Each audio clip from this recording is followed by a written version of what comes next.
Record dulu ya.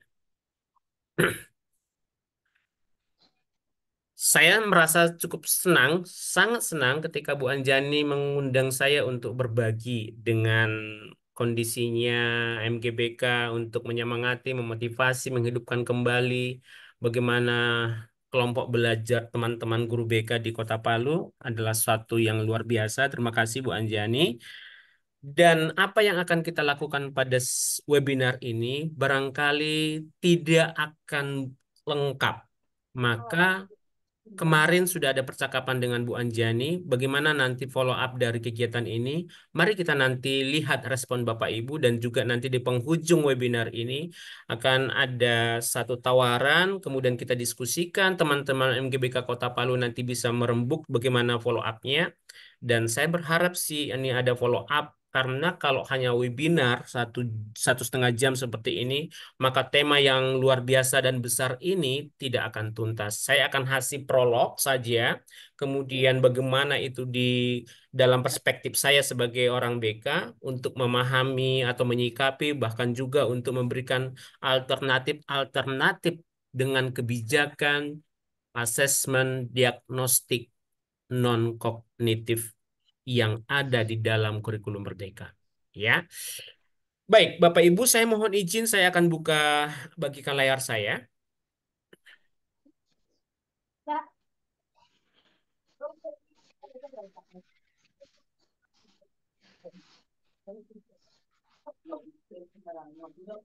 Oke, bisa terlihat Bapak Ibu dengan jelas? Oke, saya sebentar Bapak Ibu. Karena yang keluar masuk kelas ini nanti akan banyak, saya akan jadikan Ibu Anjani sebagai co-host supaya dia nanti bisa sweeping atau untuk membantu ketika ada yang open mic bisa tetap dikendalikan oleh Bu Anjani ya. Saya akan bagikan peran ke Bu Anjani. Anjani di manakah?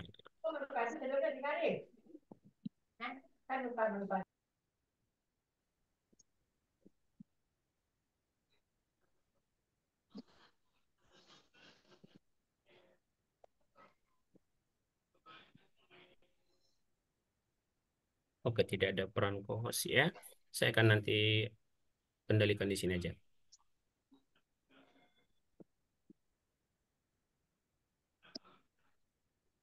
Oke.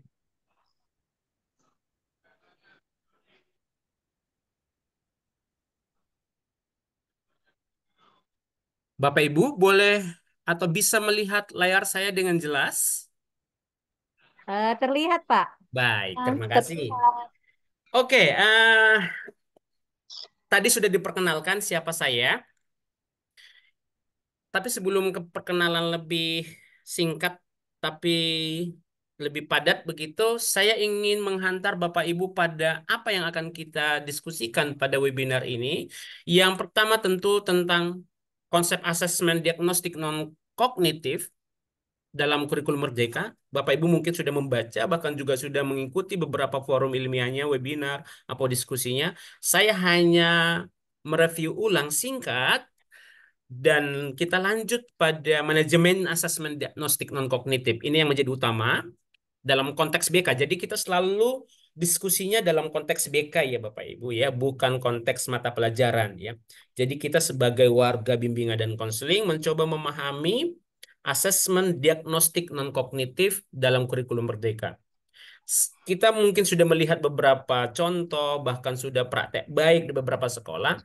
Saya ingin menawarkan satu alternatif lain sesuai dengan regulasi yang sudah disebut yang ada di dalam undang-undang atau peraturan pemerintah yang sudah kita baca bersama. Kemudian saya akan juga menghantar Bapak Ibu pada bank instrumen asesmen diagnosis non-kognitif. Kumpulan instrumen yang bisa digunakan untuk mengakses kondisi non-kognitif siswa. Kemudian, tentu bagaimana implementasinya? Saya akan memaparkan lini masinya, semacam roadmap atau schedule-nya dalam 1 tahun tahun pelajaran, 1 tahun pelajaran, kita akan coba lihat lini masinya. Kapan dilakukan asesmen gaya belajar? Kapan dilakukan asesmen kondisi psikologis siswa? Kapan dilakukan asesmen untuk mengecek minat dan kebiasaan belajar siswa? Nanti akan terbaca di situ. Sehingga Bapak Ibu tahu instrumen ini kapan dipakai, instrumen ini kapan dipakai, instrumen ini untuk mengungkap apa dan kapan dipakai. Itu lini masinya, ya. Kemudian setelah itu tentu kita coba juga belajar bagaimana mengadministrasikannya, bagaimana menganalisisnya, dan bagaimana menggunakan data asesmen diagnostik non-tes ini dalam konteks BK, dalam konteks program BK. Bagaimana memanfaatkannya? Oke, ini panjang sekali Bapak Ibu, maka tidak akan semua ini nanti saya akan sekilas saja, tapi follow up dari webinar ini nanti biarkanlah teman-teman MGBK Kota Palu nanti diskusikannya seperti apa. Bu Anjani sudah memikirkan itu. Baik, Bapak Ibu, dan ini saya, Juster Donald Sinaga, tadi sudah disebutkan oleh Bu Anjani, panggil saja saya Donald, tapi bukan bebek, Donald saja. Kemudian saya memang asli Sumatera Utara, lahir di Sumatera Utara, di Medan. Ini adalah kebanggaan kami, Danau Toba. Di sini saya lahir, di Kabupaten Simalungun. Kemudian saya, ini kampus Sanata Dharma. Di sini saya kuliah untuk mendapatkan sarjana bimbingan dan konseling. Kemudian ini adalah kampus UPI, kampus eh, Bumi Sembilan, kampus UPI yang ada di Bandung.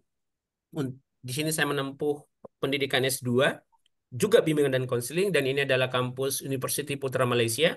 Saat ini belum selesai, juga bimbingan dan konseling. Juga bimbingan dan konseling. Kemudian ini beberapa buku kami yang sudah kami terbitkan, ya. Bimbingan klasikal, nuansa pendidikan karakter, waktu itu masih kurikulum K13 ya, waktu itu masih ini. Di sini kumpulan RPL semuanya. Untuk SMP kelas 7, 8, 9. Itu kumpulan RPL yang nuansa pendidikan karakternya. Ini adalah RPL yang terbaru. Ini sudah mulai mengadopsi konsep kurikulum merdeka.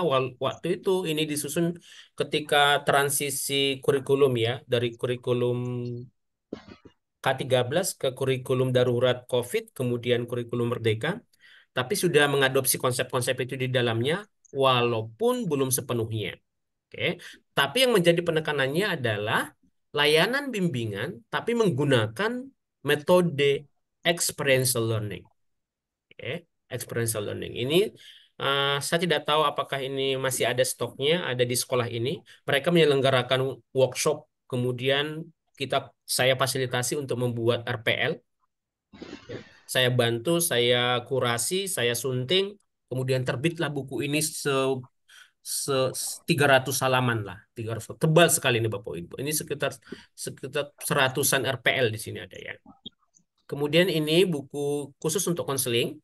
Ini adalah self counseling, ya pendekatannya sangat pendekatan positif.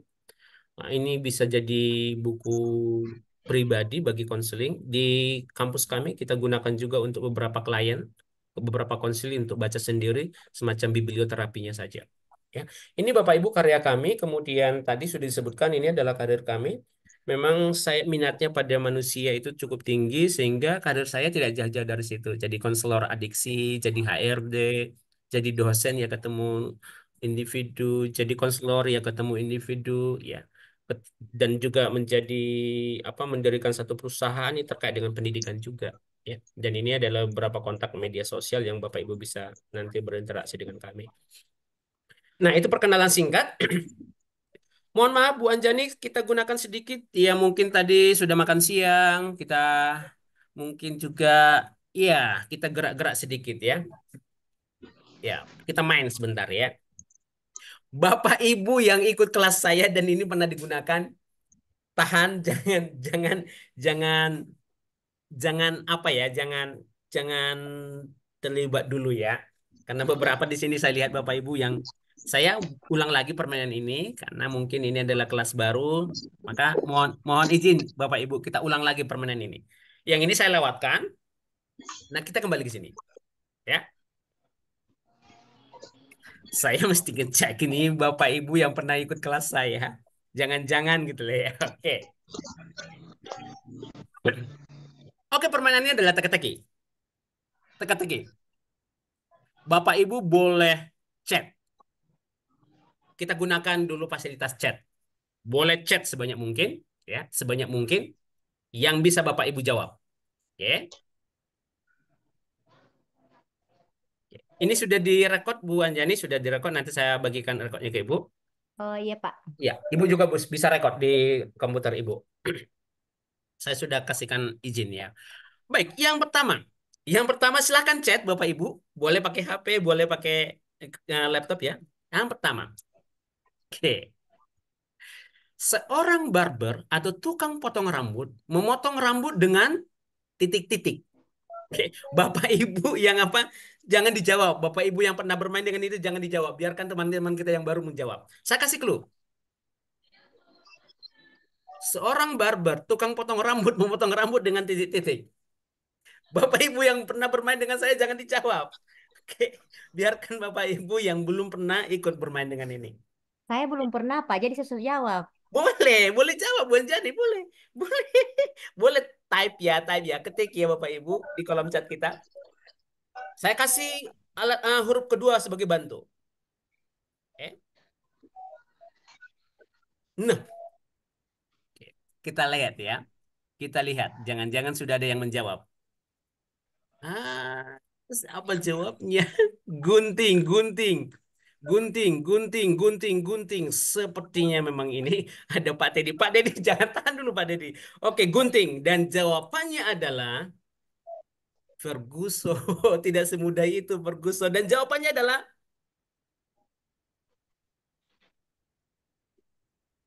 seorang tukang potong rambut memotong rambut dengan gantian. Tidak mungkin langsung potong dua orang Bapak Ibu ya. Gantian mereka potong ya. Baik Bapak Ibu ya. Oke, baik. Gantian, gantian. Gantian ya. Ah, Oke. betul sekali Pak, gantian. Ya gantian ya, potong rambut gantian Ibu Anjani. Oke, karena Bu Anjani yang pertama saya berikan kehormatan. Pertanyaan nomor nomor dua untuk Bu Anjani. Pertanyaan nomor dua untuk Bu Anjani, teman-teman yang lain. Pak Teddy, jangan dulu, jangan diganggu dulu Pak Teddy. Jangan diganggu, jangan diganggu. Oke, ini Bu Anjani. Siap Bu Anjani untuk bermain? Ah, siap Pak.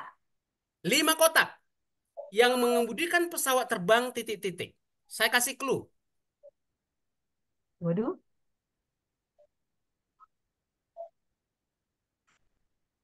terakhir saya jawab pilot, salah jawabannya.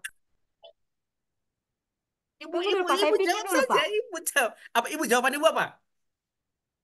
Kalau huruf I di huruf keduanya pasti Hah? jawabannya pilot, tapi saya rasa bukan itu jawabannya Pak. Kalau melihat dari jawaban nomor satu. Jadi saya pikir dulu Pak, pikir. Boleh, boleh, boleh. Yang lain Bapak Ibu tahan dulu. Ini kehormatan kepada kepada ketua kita. Bu Anjani sedang Pintar, mikir. Jangan lama-lama Bu, nanti ini selesai webinar. Aduh, pintar. Pintar, eh, jawabannya pikir Pak. pikir ya. Iya, baik. Dan jawabannya adalah tidak. Coba baca Bu, kalimat betul-betul Bu Anjani. Yang mengemudikan pesawat terbang. Terbangkah itu yang mengemudikan? Oh iya Pak, astaga gagal fokus Pak. Aduh, pengaruh Dia siang duduk nih ya. Pak.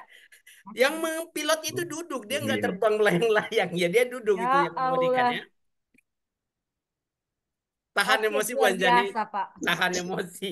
Bu Anjani boleh sebut satu rekan kita dari Palu. Siapa menjawab nomor 3? Tunggu, saya lihat dulu ada ke teman yang dari Anu ini. Hmm. Ini kuat-kuatan emosi ya Bapak Ibu. Saya tidak mau Ibu dimarahi. Mukmina, Ibu Mukmina Pak. Ibu Mufina, Bu Mufina, open mic Bu Mufina, boleh bermain. 5 kotak Bu Mufina. Open mic Bu Mufina. Oke. Ibu siapa tadi? Bu Anjani? Mukmina Pak. Bu Nina. Bu Nina, apakah ada di sini? Selamat siang Bu Nina. Mukminan. Selamat siang. Kau main Ibu Anjan. Saya lagi Oh iya tunjuk. dong, Bu karena pas Mina, Bu saya kan Mina ini sementara yang dari kehormatan dari Palu Bu Ibu. Ketua. Ada 5 kotak, Ibu. Ada pertanyaannya ini. Pertanyaannya Ya, ini, Bu. dicoba. Yang ada di pantai. Titik-titik. Saya kasih clue, Ibu.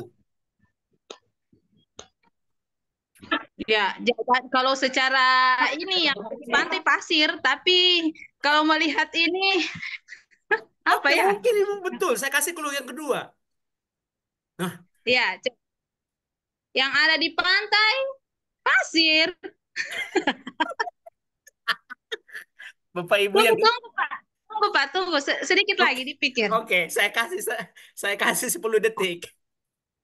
Yang ada di pantai, ya pasir, aduh, sampai di pasir. Ya Yang Allah. baik, Bapak Ibu. Yang ada di pantai ini, Bapak Ibu. Astaga, bibir pantai. Oh, subhanallah. Astagfirullah. Aduh, Bapak bibir Ibu. ya. Di pantai bibir. Ya, betul, betul, betul. Betul Bibir ya? pantai, Ibu Mina. Bapak Iya, iya, Ibu. bibir pantai. Tidak sampai di situ, Pak. Aduh. Baik. Baik. Bu Mina. Bu Mina, sebut Iya, satu nama, sebut iya. satu nama teman kita, sebut satu nama. Ini masih satu orang saya sebut nama. Bu Mina sebut satu nama. Bu Nina, satu nama. Teman kita dari Palu. Tunggu, Pak, tunggu. Bapak juga boleh, Kak. Yang senior juga boleh. Aduh, siapa kayak? Hanya Aduh. 5 kotak kok.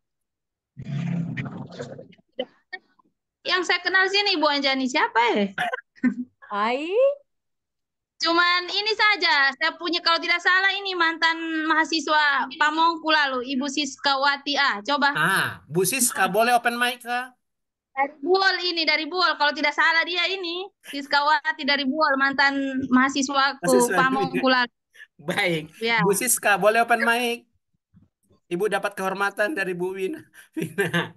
Bu Mina. Bu Siska. Kalau Siska itu, semoga Siska yang itu. Kalau bukan Siska itu berarti salah orang saya. Baik.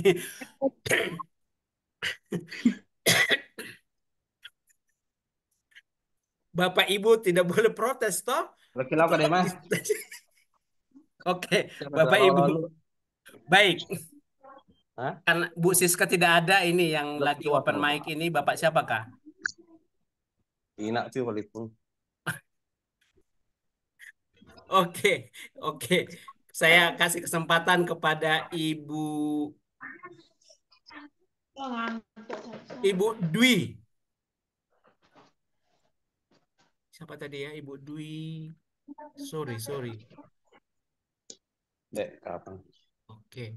Saya sebut nama ya Bapak Ibu. Saya sebut nama yang tadi sudah saya tadi. Ini Ibu siapa nama? Ibu Ya. Dwi Widianingrum.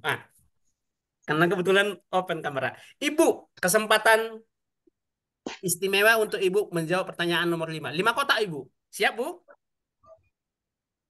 Siap. Pertanyaannya adalah, orang berolahraga biar, saya kasih clue Ibu, saya kasih bonus clue.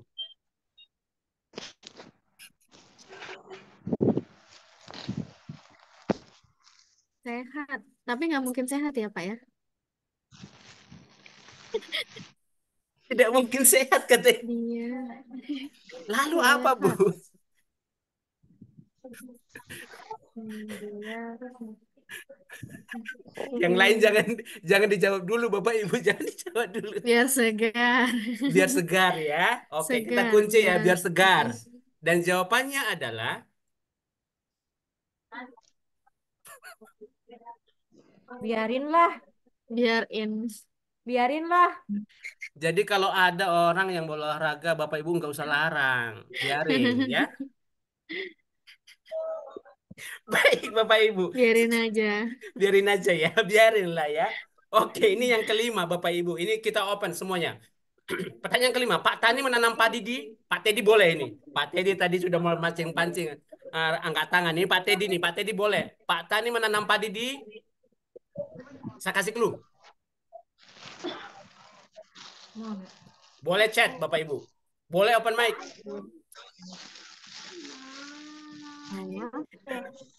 Pak Teddy tadi kayak nantang saya. Pak Teddy boleh, Pak Teddy boleh. Tadi di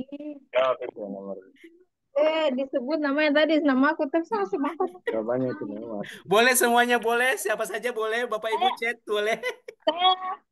Saya jawab nomor 5, Pak. Boleh Bu Win. Lewat. Iya, Tani menanam padi di lewat. Dilewat ya betul. Ibu Di dari bawah. mana ini? Boleh jawabannya bawah. betul Kak. Lewat. Lewat. Ibu Mina Pak dari Palu Pak. Bu Mina. Jadi membacanya begini Bapak Ibu. Pak Tani menanam, Pak Didi lewat. Betul kan? Betul. Wih luar biasa Ibu Mina Heh, mantap. Mantap. Oke, ini kesempatan 4 ini. Boleh yang ketiga nih. Kedua, keenam.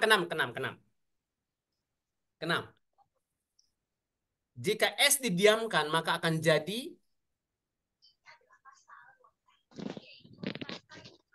ayo Bapak Ibu. Ini 4 kotak aja, 4 kotak. Cair Pak. Cair. Jika es didiamkan, maka akan jadi cair kan? Es. Kalau es Batu. Saja, astaga.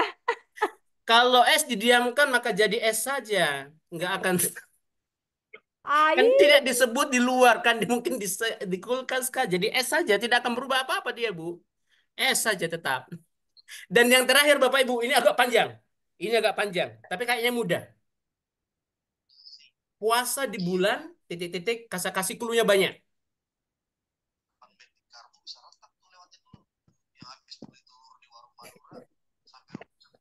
Ayo, ini panaskan pikirannya nih. Puasa di bulan titik-titik. Oke, sudah ada yang jawab? Bulan 9. Bulan Bulan 9. 9. Tidak pas. Itu A-nya ada di situ. Tidak, A-nya ada di tengah itu, Bu. Salah. Bapak Ibu puasa di bulan itu jawabannya kejauhan. Puasa di rumah saja. Puasa di bulan kejauhan. Ngapain puasa ke bulan? Oke, Bapak Ibu.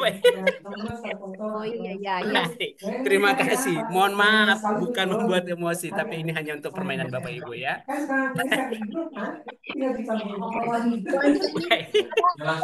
Baik, Bapak Ibu, kita ke yang serius ya. Kita ke yang serius. Baik, Bapak Ibu. Di setiap sekolah Bina Astra harus ada berkaitan dengan branding school, Pak. Atau Bu?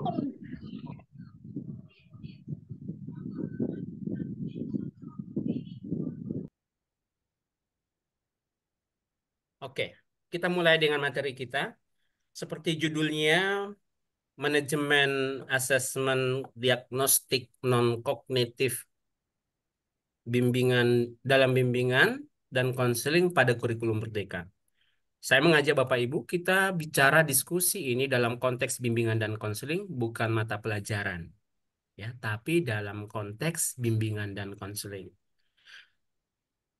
Bapak Ibu mungkin hadir ke ruangan ini sudah dengan pengetahuan, bahkan mungkin sudah pernah melakukan diagnostik non-kognitif di sekolahnya masing-masing. Tapi sekali lagi, yuk mari Bapak Ibu kita belajar. Saya akan menawarkan satu perspektif yang berbeda. Saya mencoba melihat regulasi ini dari kacamata bimbingan dan kita punya kesempatan untuk itu. Ya. Maka saya ketika diskusi dengan Bu Anjani apa topiknya ya? Tadinya Bu Anjani itu meminta survei karakter, tapi saya menawarkan ini karena survei karakter nanti ada di dalam ini juga, bagian dari ini. Dan karakter itu kan non kognitif juga. Makanya saya akan tunjukkan kepada Bapak Ibu dalam konteks manajemen bimbingan dan konseling di mana manajemen asesmen diagnostik non kognitifnya. Ya. Dan kita sudah tahu ada regulasi yang mengatur ini dengan keluarnya peraturan Menteri Pendidikan nomor 12 tahun 2004 tentang tentang kurikulum ya, tentang kurikulum pada satuan pendidikan usia dini, jenjang pendidikan dasar, jenjang pendidikan menengah. Ini sudah ada walaupun secara eksplisit disebutkan tentang tes asesmen diagnostik non-kognitif. Baru kemudian muncul modul-modul yang dikeluarkan oleh kementerian juga. Salah satunya ini Bapak Ibu mungkin bisa mudah download ini di apa di internet, gunakan Google, kemudian ini download bebas. Saya menggunakan regulasi ini dan juga modul ini untuk bergerak. Artinya, apa yang kita nanti akan lakukan, mungkin juga Bapak Ibu lakukan sebagai guru BK di sekolah, itu tidak keluar dari regulasi. Bukan asal-asalan. Tapi memang kita mengikuti regulasi yang ada, mengikuti undang-undang yang ada, mengikuti pedoman yang terbaca di dalam modul-modul yang dikeluarkan pemerintah, tetapi kita memberikan interpretasi yang berbeda dengan nuansa bimbingan konseling yang kuat. Ya. Disebutkan, saya akan garis bawahi, asesmen diagnostik non-kognitif merupakan proses pengumpulan informasi, satu kata kunci di situ, pengumpulan informasi tentang karakter dan juga kondisi yang tidak berkaitan dengan kemampuan intelektual. Artinya, diagnostik non-kognitif semua informasi yang tidak terkait dengan kemampuan intelektual siswa atau kemampuan kognitif siswa. Lebih lanjut kemudian jelaskan proses asesmen diagnostik non-kognitif itu adalah proses pengukuran. Kalau tadi pengumpulan informasi, ini pengukuran. Tetap dapat informasi sebetulnya. Lebih spesifik disebutkan aspek psikologisnya, kondisi emosional. Like all thing that less Ya. weight. Wali kelas. Oke. Masa ini ada yang perpanjangan dari dinas pendidikan.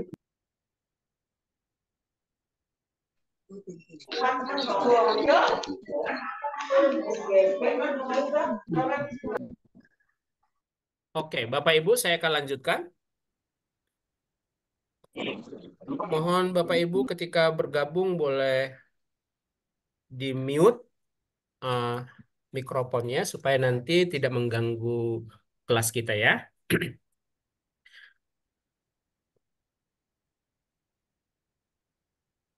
Oke, saya lanjut di sini tadi. Jadi kita sudah sepakat dalam regulasi diatur, dalam modul-modul juga diatur, asesmen diagnostik non-kognitif itu adalah proses pengumpulan data. Apa yang dikumpulkan? Data apa yang dikumpulkan? Informasi apa yang dikumpulkan? Informasi aspek psikologis dan kondisi emosional siswa, karakter siswa, atau kondisi-kondisi di luar dari kemampuan intelektual siswa. Banyak disebutkan di situ. Itu banyak banget itu. Tetapi secara spesifik kemudian di dalam regulasi disebutkan begini. Ada tujuan diagnostiknya, diagnostik non-kognitif. Ini spesifik disebutkan. Apa? Mengetahui tingkat kesejahteraan psikologis dan sosial emosi siswa. Ini satu yang mesti diukur atau data yang mesti dikumpulkan. Mengetahui aktivitas belajar di rumah. 2. Kemudian mengetahui kondisi keluarga. 3. Kemudian yang keempat, mengetahui latar belakang pergaulan siswa. Berarti ini terkait dengan relasi sosial. 4. Dan terakhir itu adalah gaya belajar siswa, karakter siswa, minat siswa. Maka kalau mau dihitung sebetulnya, kesejahteraan psikologis, kemudian sosial emosi, 2, kebiasaan belajar di rumah, 3, kondisi keluarga, 4, kemudian pergaulan sosial, 5, gaya belajar, 6, karakter, 7, kemudian minat siswa, 8. 8 informasi yang dikumpulkan melalui asesmen diagnostik non-kognitif. Ini banyak Bapak Ibu. Ini banyak. Banyak sekali. Nah, mari kita lihat sejauh ini sampai sekarang seperti apa implementasinya ini. Oke, seperti apa implementasinya? Bagaimana ini ditafsir? Bagaimana ini dipahami, dimaknai oleh Bapak Ibu guru di sekolah, termasuk guru BK. Kita berangkat dari contoh-contohnya saja. Kalau Bapak Ibu googling, akan keluar semacam ini. Data siswa, data peserta didik. Ada judulnya dengan dia menggunakan aplikasi Canva, All About Me. Namanya, panggilannya, pelajaran yang paling disuka, kegiatan di sekolah yang paling disuka, cita-citanya, cara belajar yang paling disenangi, pengalaman menyenangkan selama di kelas. Ini diungkap di sini. Dicampur aduk semua di sini. Dicampur aduk. Secara visual menarik, Bapak Ibu nih. Secara visual ini menarik. Saya sangat Manfaat. senang. Ya, saya Oke. sangat senang. Nah, Oke. Ini beberapa contoh. Contoh lain bentuknya ini. Asesmen diagnostik non-kognitif kelas 5. Ini SD ya. Masih data diri. Terkait dengan minat belajar, mata pelajaran yang disukai, hobi, kemudian cita-cita. Semua ada. Dan dalam refleksi saya, ini mungkin yang membuat ini bukan guru BK, tapi guru mata pelajaran, wali kelas. Saya cari tahu seperti apa sih asesmen diagnostik non-kognitif yang dibuat oleh guru BK. Beberapa sekolah sudah melakukannya. Ketemulah yang seperti ini. Nih, ini ini ini BK banget ini. Dia menyusun instrumen, angket untuk mengungkap latar belakang keluarga, untuk mengungkap harapan orang tua terhadap belajar siswa. Kemudian mengungkap kesiapan belajar siswa, mengungkap minat belajar siswa, mengungkap kebiasaan belajar siswa. Nah, ini benar. Ini sesuai dengan apa yang dimaksud dalam regulasi. Ya. Tetapi Bapak Ibu, perlu kita sadari sebetulnya. Asesmen diagnostik non-kognitif yang ada di dalam kurikulum Merdeka itu bukan sesuatu yang baru dalam BK. Bukan sesuatu yang baru. Kalau Bapak Ibu lihat referensi buku-buku BK yang terbit tahun 70-an, 80-an, 90-an, ini sudah dilakukan. Dan sampai sekarang masih beberapa sekolah mempraktekkannya. Di mana itu? Ya di sini. Bapak Ibu masih ingat angket siswa yang kemudian nanti terangkum dalam kartu pribadi, buku pribadi.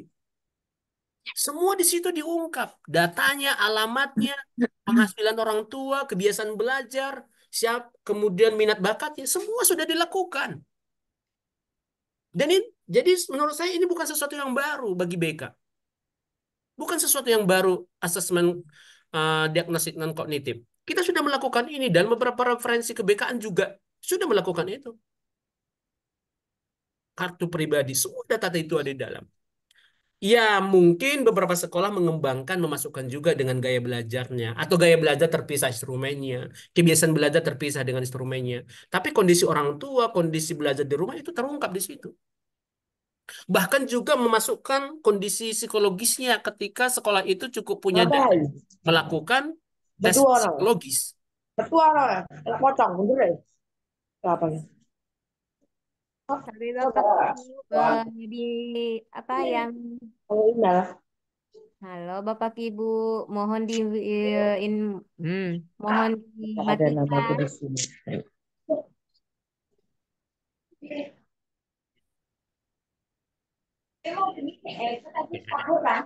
Saya- Oke ya, sampai di sini dulu.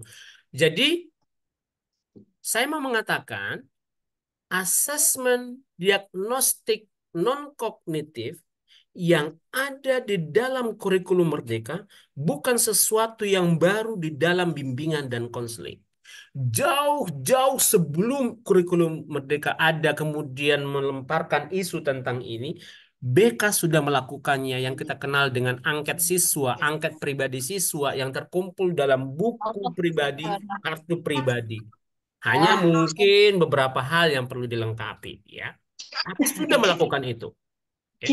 Sudah melakukan itu. Oke? Maka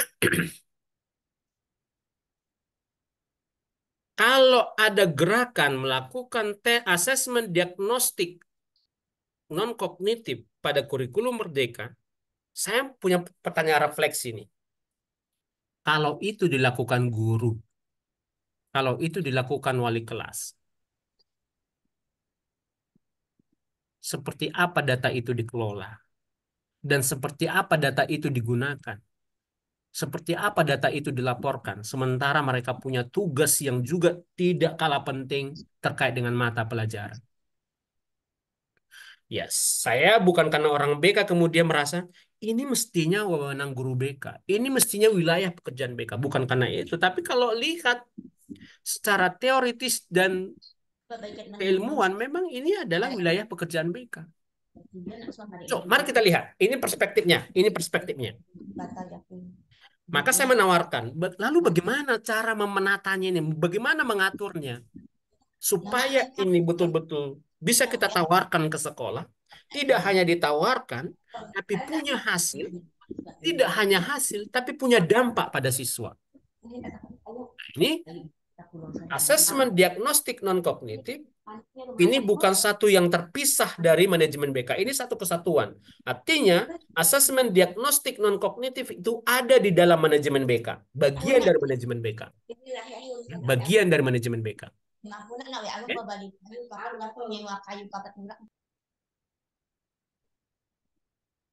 Oke, kita lanjut. Kan disebutkan bahwa manajemen asesmen diagnostik non-kognitif dalam bimbingan dan konseling itu adalah pengelolaan berbagai instrumen. Instrumen assessment. Di 001 Ya. 501. Mulai dari perencanaan instrumennya, memilih instrumennya, bagaimana mengadministrasikannya, bagaimana mengimplikasinya dalam program BK. Itu proses manajemennya semua. Ya. Saya setting Bapak Ibu ini. Oke.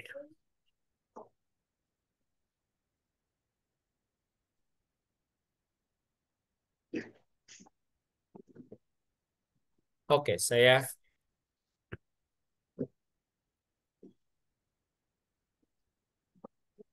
Kemudian makan. Oke.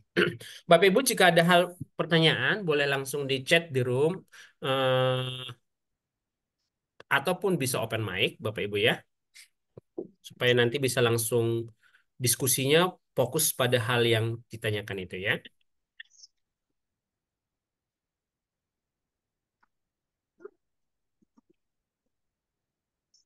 Oke. Jadi yang dimaksud dengan manajemen di sini adalah bagaimana kita mengelola semua proses asesmen, mulai dari memilih atau mengembangkan atau memilih instrumennya. Kemudian bagaimana mengadministrasikannya. Mengadministrasikannya itu berarti mulai dari membagikan angket, mengcoding, menganalisis, sampai pada menginterpretasi atau memaknai datanya. Itu nama istilahnya pengadministrasian. Lalu yang paling berat berikutnya, tugas yang paling penting berikutnya adalah bagaimana data asesmen ini tidak tinggal hanya sebagai kumpulan data, tapi menjadi sebuah program. Implikasinya pada program BK apa? Ini menjadi satu hal yang penting. Selain pengadministrasian, iya. Oke. Jadi rangkaian itulah yang kemudian kita sebut manajemen. Maka berdasarkan regulasi dan modul-modul yang disusun oleh pemerintah, asesmen diagnostik non-kognitif itu kan tadi ada banyak tadi ya. Kalau kita hitung tadi ada sekitar berapa tadi ya? Di sini tadi tuntutannya mestinya ada sekitar 8 ya, 8 instrumen. Tetapi yang saya pahami kemudian saya telaah sepertinya lebih dari itu Bapak Ibu. Maka kemudian muncullah peta ini, peta pikiran ini. Ketika kita mau mengukur tingkat kesejahteraan psikologis dan sosial emosi, itu satu instrumen. Mengukur aktivitas belajar siswa di rumah, satu instrumen. Kondisi keluarga siswa, satu instrumen. Latar belakang pergaulan atau pergaulan sosialnya siswa, satu instrumen. Gaya belajar, satu instrumen. Karakter, satu instrumen. Minat, satu instrumen. Kebiasaan belajar, satu instrumen. Kemudian motivasi belajar, satu instrumen. Banyak sekali, Bapak Ibu. Sorry. Saya mau, sebentar Bapak Ibu, saya mau.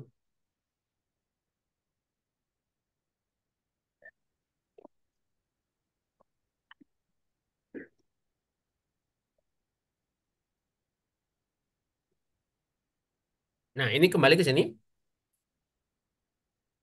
Maka yang pertama, ini terkait dengan mengukur kesejahteraan psikologis. Ini sudah satu instrumen. Mengukur sosial emosi siswa, satu instrumen. Udah dua ya Bapak Ibu ya. Aktivitas belajar siswa di rumah, dukungan orang tua, kemudian bagaimana teknologi digunakan di rumah sebagai pendukung belajar, satu instrumen.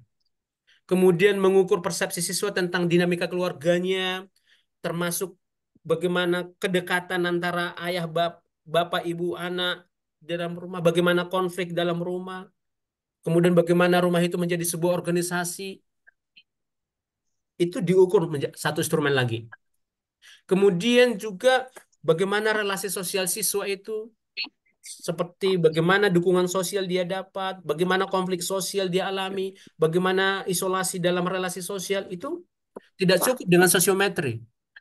Sosiometri oke, salah satu instrumen yang kuat juga, tetapi ketika kita mau memetakan ini di awal atau digunakan sebagai dasar untuk pengembangan proses pembelajaran, maka jauh lebih banyak dari apa yang diungkap dari sosiometri. Oke, ini sudah 1, 2, 3, 4, 5. Muncul lagi di sini gaya belajar, mengukur preferensi gaya belajar siswa. Bapak Ibu mungkin sudah punya instrumennya. Mengukur kekuatan karakter siswa. Bapak Ibu mungkin ini boleh kita kaitkan dengan survei karakter atau mungkin juga karakter dengan pelajar Pancasila. Bolehlah dalam konteks Indonesia. Atau kita gunakan yang 24 domain karakter yang dikembangkan oleh Salikman. Boleh. Atau kemudian mengukur minat bakat siswa terkait dengan rencana karir. Juga mungkin Bapak Ibu sudah punya instrumennya.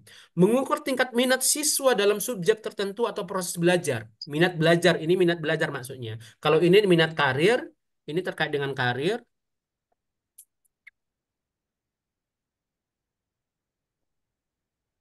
Kalau ini belajar. Oke. Kemudian mengukur sejauh mana siswa merasa siap untuk mengikuti pelajaran. Ini kesiapan, kebiasaan dan kesiapan siswa untuk belajar. Dan terakhir, ini yang terakhir adalah kebiasaan belajar. Bapak Ibu coba hitung. 1, 2, 3, 4, 5, 6, 7, 8, 9, 10, 11. Ada 11 instrumen. Satu lagi itu adalah motivasi belajar. 12. Selain dari AUM, ITP, AKPD, itu di awal. Ya. Ini apa? Tuntutan dari asesmen diagnostik non-kognitif yang ada dalam peraturan dan juga ada dalam modul-modul yang dikeluarkan pemerintah. Apakah ini sudah tersedia? Pertanyaannya. Nah, ini yang menjadi tantangan. Maka ini akan keluar, kita boleh adopsi beberapa instrumen yang sudah divalidasi dan sudah teruji. Untuk kesejahteraan psikologis, boleh kita gunakan well-being, skala well-being.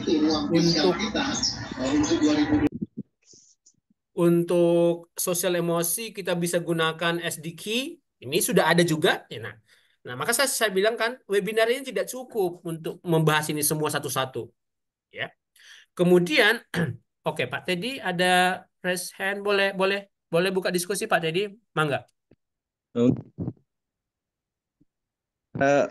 Dari sekian tadi yang Pak Donald sebutkan, apakah kita boleh memasukkan misalnya terkait dengan kesehatan fisik atau kelengkapan fisik? Apakah itu bisa kita buat sebagai instrumen tambahan? Terima kasih. Baik, terima kasih Pak Teddy. Terkait dengan kondisi fisik sebetulnya, kalau dalam regulasi kan tidak ada dia menyebutkan itu. Ini yang saya jelaskan tadi Bapak Ibu. Sebetulnya jauh sebelum kurikulum ini ada, jauh sebelum diagnostik non-kognitif itu digulirkan, BK sudah melakukan dalam angket pribadi yang terangkum di dalam buku pribadi siswa. Di situ terungkap kondisi fisiknya, sakit, riwayat sakitnya itu terbaca semua di situ. Kan itu kan bentuknya kan angket ya. Jadi memang fakta yang ada bukan di balik kondisi psikologis di balik yang kelihatan, bukan itu. Nah, kalau misalnya Pak Teddy ingin menambahkan itu, boleh saja di dalam ini, tapi saya ingin menjelaskan ini mengikuti alur yang ada dalam regulasi, kemudian turunannya sampai nanti konkret, Pak Teddy. Nah, terkait dengan tambahan-tambahan yang lain, sangat dimungkinkan. Dan itu sebetulnya seperti yang saya sebutkan tadi, sudah ada itu di dalam angket pribadi siswa ketika siswa masuk pertama kali ke sekolah itu. Dan biasanya juga pada tahun pelajaran baru. Ya, itu Pak Teddy. Oke, ini kita lanjut dulu ya Pak Teddy. Nanti boleh boleh kita eksplorasi lagi ya. Kemudian instrumen yang lain adalah kuesioner yang mengungkap lingkungan belajar di rumah. Ini juga penting sekali Bapak Ibu. Kalau Bapak Ibu bisa mendapatkan informasi ini, maka Bapak Ibu nanti sebagai guru BK akan melibatkan orang tua bekerja sama. Bagaimana pembiasaan belajar di rumah, bagaimana pengkondisian belajar di rumah itu bukan hanya bukan tanggung jawab sekolah, tapi juga tanggung jawab orang tua. Kita ungkap. Kemudian juga bagaimana kondisi keluarga supaya nanti ketika terjadi persoalan kita tahu, oh ini dari keluarga mana. Jadi ini terkait dengan kondisi keluarganya. Diungkap juga. Dan ini ada instrumennya Bapak Ibu. Dan ini sudah valid semuanya. Ini oke, sudah teruji secara riset. Ada. Saya sudah cek semua satu-satu ini. Kemudian relasi sosial. Saya sebutkan tadi itu tidak cukup sosiogram tidak cukup. Sosiogram itu terkait dengan siapa yang populer, siapa yang terisolasi. Tapi angket peer relation questionnaire itu mengungkap hubungan dengan teman sebaya, dengan teman lawan jenis, diungkap semua di situ. Kita mesti tahu juga. Kita tahu. Nah, ini ada instrumennya. Kemudian instrumen berikutnya itu terkait dengan gaya belajar. Ini sudah ada. Yang FAT ini ya, VARC ini sudah ada. Ini Bapak Ibu sudah gunakan. Ya, ada 4 gaya belajar itu. Ya. Visual, audio, reading, kinestetik, itu sudah ada. Yang terbaru memang 4. Yang dulu masih 3. Ya, itu sudah ada. Bahkan dalam konteks Indonesia sudah ada. Kemudian karakter, ini kalau kita sebut dalam konteks Indonesia, boleh juga menggunakan survei karakter yang sudah dikembangkan oleh pemerintah kita terkait dengan profil pelajar Pancasila, boleh. Tapi kalau ingin merangkum seluruhnya, ada 20 domain karakter manusia yang dikembangkan oleh Seligman yang disebut dengan karakter strength inventory. 24. Kita akan tahu di situ kreativitasnya seperti apa, keberaniannya seperti apa, kejujurannya seperti apa. Dan sekali lagi, ini bukan tes. Ini angket. Ini kuesioner yang tidak mesti dilakukan oleh tenaga profesional psikolog. Guru BK bisa, asalkan dia bisa boleh belajar pedoman. Coba nyalain dia, kok nggak nyala dia? Ya. Oi, Eh? wih, oh no proyektornya, kok nggak mau sih? Oke ya. Kita lanjut. Kemudian lagi instrumen berikutnya ini Holland. Ini untuk minat bakat. Ini Bapak Ibu sudah pakai juga. Ini sudah sangat familiar pada guru BK. Oke. Ini sudah familiar. Tidak susah mendapatkannya. Kemudian skala minat belajar. Ini jarang. Tapi saya lihat beberapa sekolah pakai. Tadi saya tunjukkan itu tadi. Itu dari salah satu sekolah. Oh, lumayan lah. Artinya sudah ada. Ada sekitar 20 item dia pakai untuk mengukur minat belajar siswa. Oke. Kemudian ada tentang kesiapan belajar. Ini kan penting Bapak Ibu. Siswa kita masuk ke sekolah, tapi kita belum tahu ini sudah siap atau belum ini belajar ini. Nah, kita mesti ukur dia. Ini non-kognitif. Kemudian juga ada kebiasaan belajar. Study habits inventory. Kita mau tahu kebiasaan belajarnya apa. Oke. Kita mesti punya instrumen ini juga. Dan yang terakhir ini adalah terkait dengan gaya motivasi belajar. Tidak hanya mengukur gaya motivasinya nanti, tapi juga strategi untuk meningkatkannya. Ya.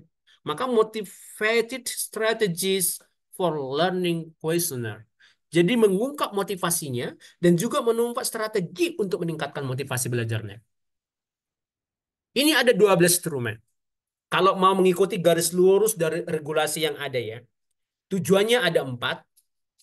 Kesejahteraan untuk mengukur kesejahteraan psikologis dan sosial emosi, mengukur aktivitas belajar siswa di rumah, mengukur kondisi keluarganya, mengukur latar belakang pergaulan sosialnya, kemudian mengukur gaya belajar, karakter, serta minat siswa. Kalau itu dirunut terus ke belakang, dapatlah 12 instrumen dan boleh ditambahkan. Banyak kan Bapak Ibu? Lalu bagaimana, kapan? Kepada siapa instrumen ini dilakukan? Bagaimana mengelolanya? Inilah yang kita sebut dengan manajemen. Ini yang kita sebut. Yang selama ini kita kenal hanya ITP, kemudian AUM, KPD, kemudian ada beberapa instrumen yang lain, gaya belajar, minat bakat. Tapi sebetulnya kita butuh ini. Maka Bapak Ibu bisa bayangkan kalau Bapak Ibu sebagai guru BK, di ruang BK itu sudah ada bank instrumen. Kapan dibutuhkan, itu siap. Oh, hebat Bapak Ibu. Tidak lagi ada pertanyaan, Pak, di sekolahmu ada nggak instrumen ini? Tidak, Bapak Ibu sudah punya. Maka kalau MGBK Kota Palu kemudian bersepakat, kompak, yuk kita lanjut membuat bersama, produknya menjadi milik bersama, dan digunakan bersama. Demikian juga di MGBK yang lain. Ya, Bapak Ibu.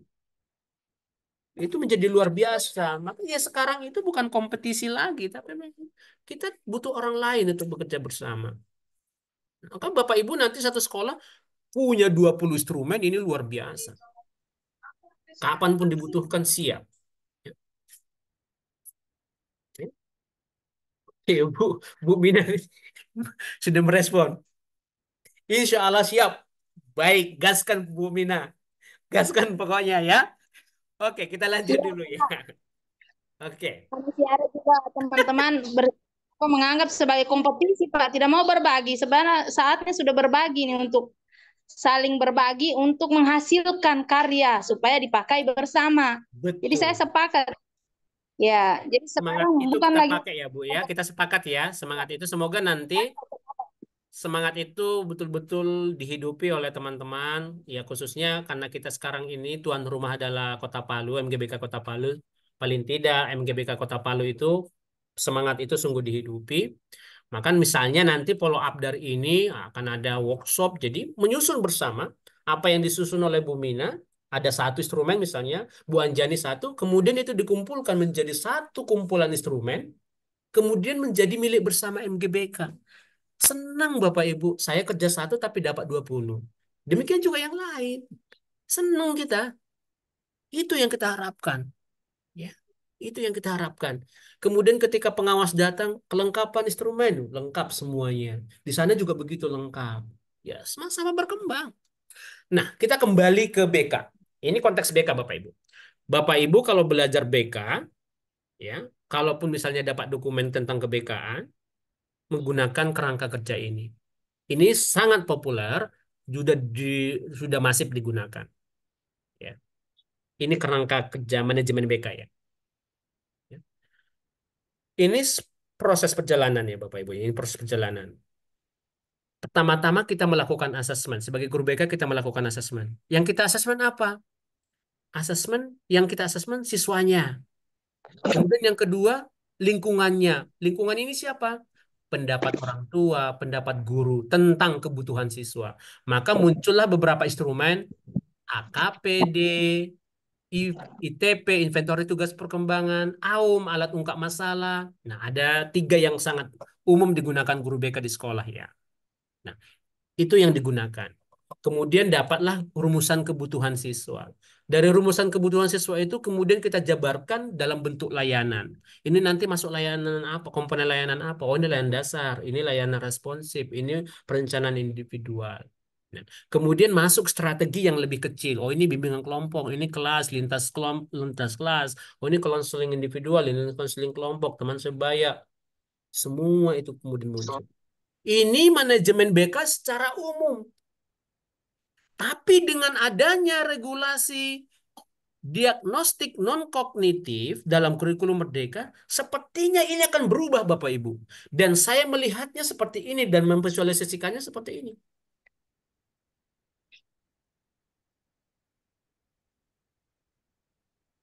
Asesmen tidak hanya lagi tentang siswa, tidak hanya lagi tentang lingkungan, tapi sudah tentang non-kognitif yang lain. Dapatlah informasi non-kognitif, kemudian ini dievaluasi, setelah lakukan 1 tahun, ini dievaluasi. Nah, di mana letak asesmennya? Sorry. Asesmen, kemudian, kan pemerintah punya kebijakan dalam 1 tahun itu melakukan asesmen nasional untuk mengukur kondisi. Untuk mengukur kondisi sekolah. Untuk mengukur kondisi atau ketercapaian siswa. Muncullah asesmen nasional. Meliputi 3 hal. Asesmen kompetensi minimum AKM. Itu wilayahnya guru mata pelajaran. Survei karakter. Yang kemarin juga ditanyakan oleh Bu Anjani. Dan survei lingkungan belajar. Ini posisinya Bapak Ibu bukan kepentingan di awal diletakkan. Jadi nanti ini di ujung survei karakter dan lingkungan belajar itu di ujung justru atau di tengah. Bagian dari evaluasi. Beda dengan diagnostik non-kognitif. Dia di awal dalam rangka pengembangan desain pembelajaran. Nah, jadi posisinya di sini. Tapi kalau ini pun kemudian masuk dalam BK, maka ini alurnya begini Bapak Ibu. Ya, alurnya begini. Oke. Alurnya begini. Wah, panjang sekali Bapak Ibu. Maka di asesmen itu menjadi satu aktivitas yang begitu penting bagi guru BK. Maka kalau dulu dia hanya mengenal beberapa instrumen asesmen awal, ITP atau AUM ataupun AKPD misalnya, sekarang dia harus punya instrumen yang lain sebagai asesmen awal mendukung proses pembelajaran sukses di sekolah. Kemudian lanjut terus berapa waktu kemudian di penghujung semester ataupun di penghujung tahun ajaran ada evaluasi. Maka pertanyaannya, apakah Bapak Ibu selama ini mengevaluasi program BK di sekolah? Jarang sekali ada guru BK yang melakukan evaluasi program BK, evaluasi tahunan. Jarang sekali. Dan itu butuh instrumen. Bagaimana BK itu sudah berdampak bagi sekolah? Bagaimana BK itu berdampak bagi siswa? Menurut guru, menurut orang tua, dan menurut siswa sendiri. Itu dievaluasi dalam tahunan. Oke. Selain itu tentu untuk kepentingan pemerintah pemetaan kondisi sekolah kita, lakukanlah asesmen nasional. Lakukanlah asesmen nasional.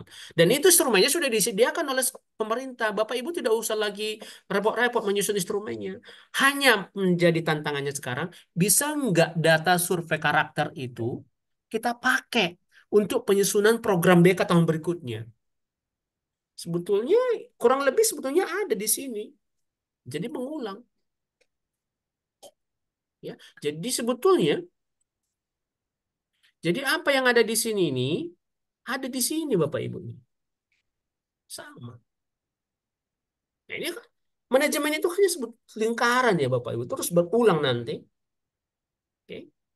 Nah, kemudian kita kembali ke 12 instrumen tadi yang targetnya kita mesti punya bank lah, bank instrumen asesmen diagnostik non kognitif di sekolah kita masing-masing. Ya.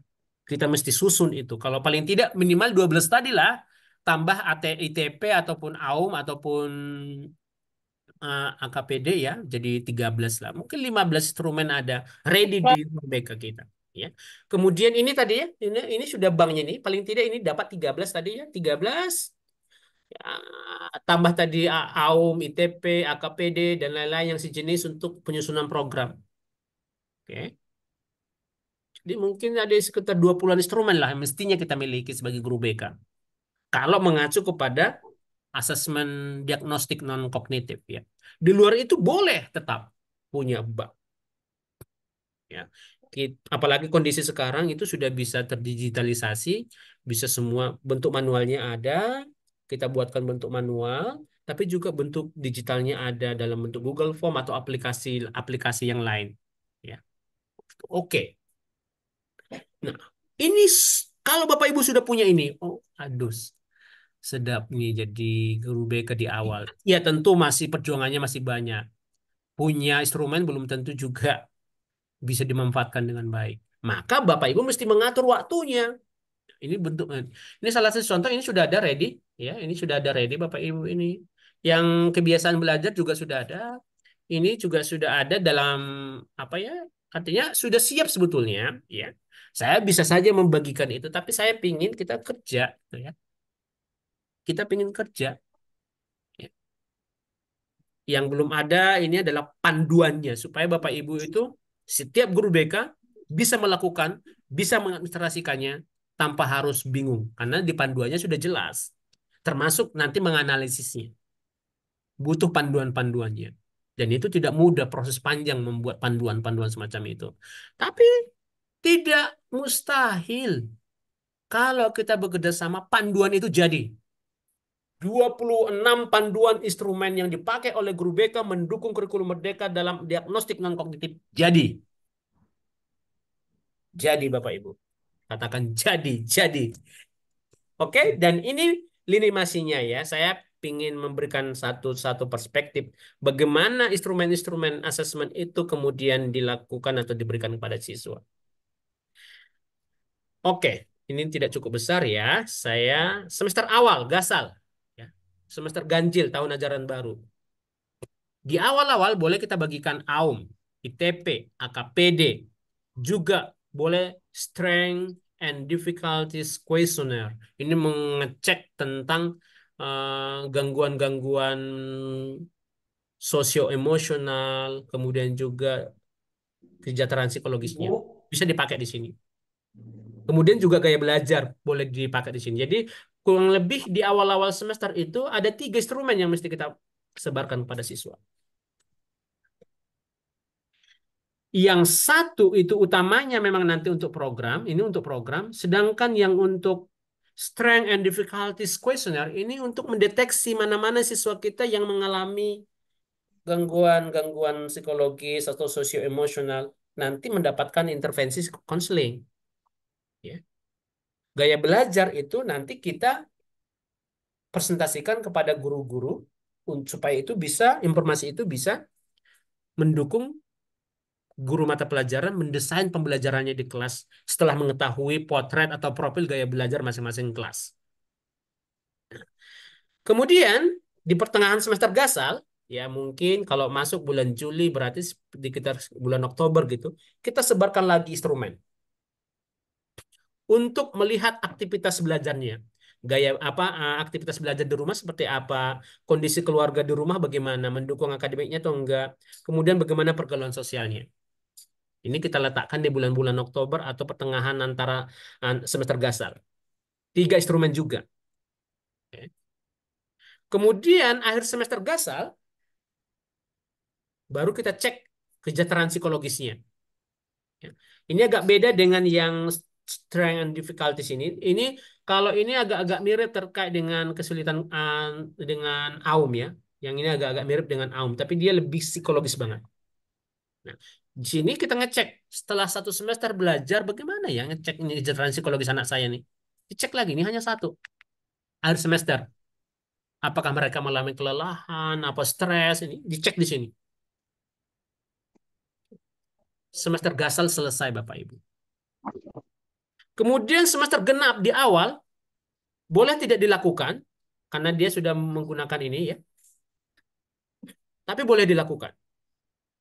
Di pertengahan kita cek lagi aktivitas belajarnya agak sama juga ya. Dan kemudian di akhir juga agak sama dengan ini. Jadi 2 kali melakukan itu. 2 kali melakukan instrumen-instrumen non-kognitif ini. Untuk mengecek, kita pantau perjalanan mereka. Dan setiap asesmen itu ada laporannya, dan itu kita laporkan kepada guru mata pelajaran. Kita laporkan kepada kepala sekolah. Ini loh profil anak kita yang non-kognitifnya.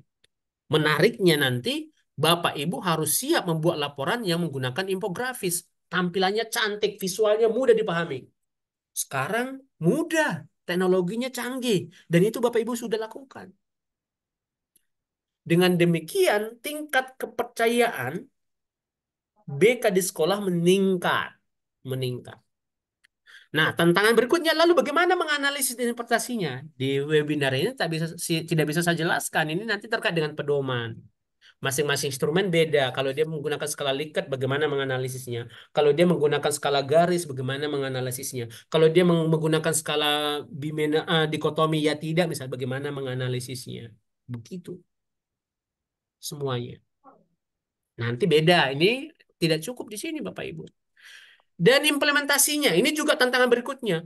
Jangan sampai kemudian BK itu dikenal pengumpul data. Tapi bagaimana data itu diturunkan menjadi sebuah program? Kesulitan. Nah, ini juga satu sesi yang cukup panjang juga bagian ini, Bapak Ibu. Makanya tahapannya saya jelaskan, tapi per tahap itu mesti ada materi khusus. Nah, kurang lebih itu Bapak Ibu, maka saya tawarkan ini nanti tolong Bu Anjani di follow up bagaimana workshop bimbingan konseling ini, mungkin ini bisa sampai berapa jam gitu ya untuk melakukan ini, dan materinya sekitar ini. Ya, itu dari saya Bu Anjani, mungkin boleh kita buka sesi tanya jawab. Terima kasih. Ya, terima kasih Pak Donald. Selanjutnya kita ke sesi tanya jawab. Mungkin ada dari Bapak dan Ibu yang ingin bertanya mengenai asesmen atau memberikan satu contoh asesmen yang dia gunakan di di sekolahnya, mungkin seperti itu. Kepada Bapak Ibu dipersilahkan raise hand atau langsung mungkin langsung di kolom chat atau mungkin langsung. Ibu Mina barangkali ada mau yang ditanyakan? Bu Mina lagi apa? Angkat tangan. Boleh Bu Mina open mic? Ya, terima kasih banyak Pak. Masya Allah sangat menarik Pak. Masya Allah saya sangat berbahagia hari ini mendapatkan ilmu ini, tapi sangat sedikit menurut saya. Tapi lebih asiknya nanti insya Allah kita diskusikan kembali, harus kita kayaknya workshop ini Pak, supaya ada hasil yang yang kita dapatkan. Ya. Ya, terima kasih Pak. Sebenarnya mengenai asesmen ini, diskusi ini luar biasa Pak, karena saya sendiri seperti tadi yang dikatakan manajemen, Masya Allah itu saya rasa mungkin di sekolah lain mungkin asesmen barangkali hanya 1-2 Pak, termasuk saya sendiri. Jadi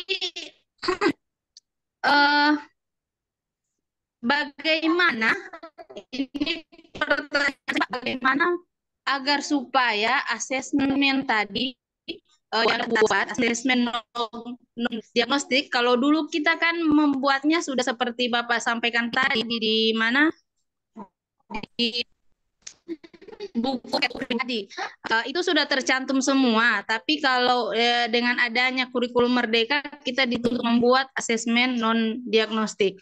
Nah, bagaimana cara menginterpretasikan Pak, karena di sini biasa mengumpulkan kata-kata dari hasil asesmen itu Pak, masih sangat kebingungan untuk menyimpulkan, interpretasikan hasil dari asesmen itu, bagaimana caranya.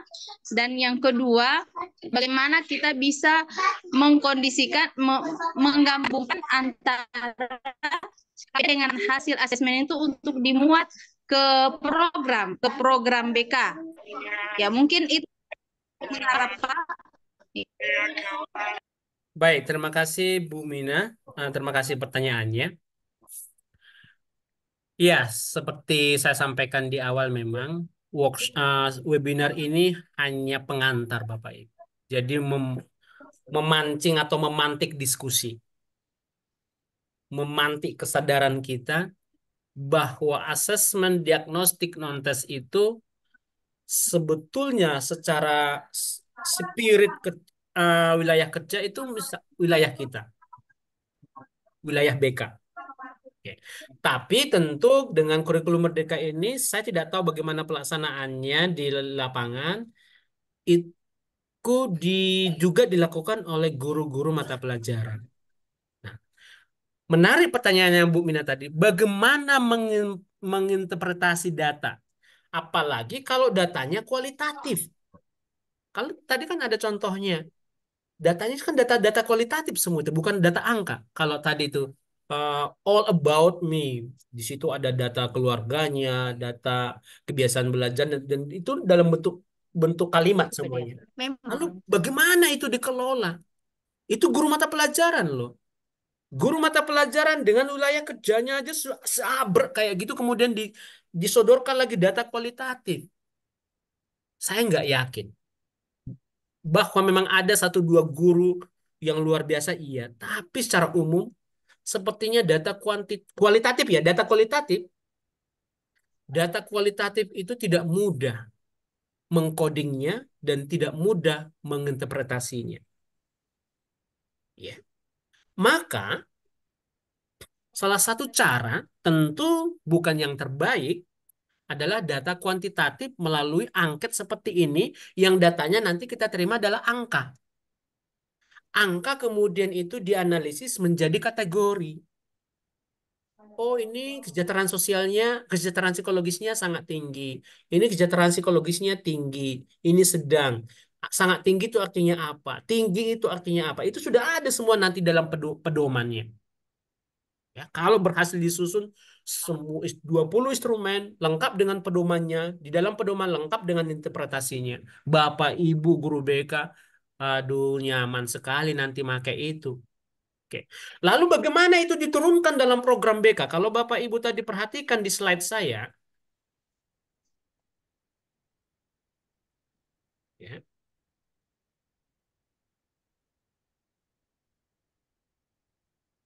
Nah, kalau memperhatikan ini,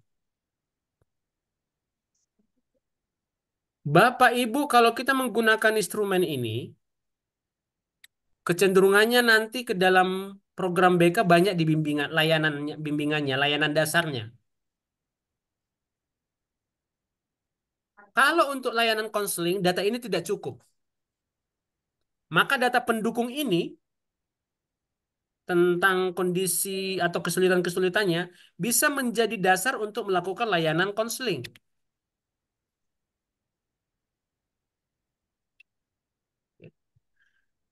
Ini juga terkait dengan persoalan pribadi. Ini bisa data ke layanan konseling. Juga terkait dengan lingkungan sekolah, ini nanti terkait dengan konseling dan juga bisa turunannya ke parenting. Jadi kegiatan bersama orang tua. Jadi itu bisa diturunkan, Bu Mina. Semua instrumen itu nanti akan ada turunannya ke dalam bentuk program. Ya, sekarang tentu tidak bisa kita kita bayangkan karena itu sifatnya umum ya. Tapi kalau nanti sudah bentuk angka, misalnya ada 20 siswa kita di kelas, dan itu terpetakan profil secara kelas, terpetakan profil secara siswa, itu bisa ditarik nanti, oh ini harus mendapat konseling. Karena menurut data Strength and Difficulties Questionnaire-nya dia, pada satu aspek dia sangat tinggi. Ini bermasalah kalau dibiarkan, maka harus dikonselingi. Oke. Demikian juga nanti di kesejahteraan psikologis. Ada turunannya. Semua nanti itu turunannya kepada tiga domainnya itu. Empat. Entah itu layanan dasar, perencanaan individual, ataupun responsif.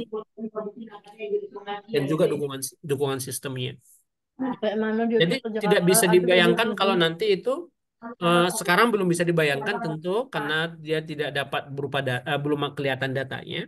Tapi tadi karena semua instrumen ini luarannya bentuk data kuantitatif, bentuk angka. Semua data bentuk angka itu bisa divisualisasikan sehingga yang membacanya mudah. Sebagai laporan kepala sekolah itu menjadi menarik dan mudah dipahami. Sebagai data untuk penyusunan program itu bisa. Oke, kurang lebih itu Bu Mia. Jadi untuk sekarang mungkin tidak terbayangkan, tapi setiap instrumen itu akan ujungnya nanti memang ke program. Semuanya ujungnya ke program BK. Semuanya ke program BK. Oke, tapi dalam kesempatan ini belum bisa sampai ke sana. Belum bisa sampai ke sana.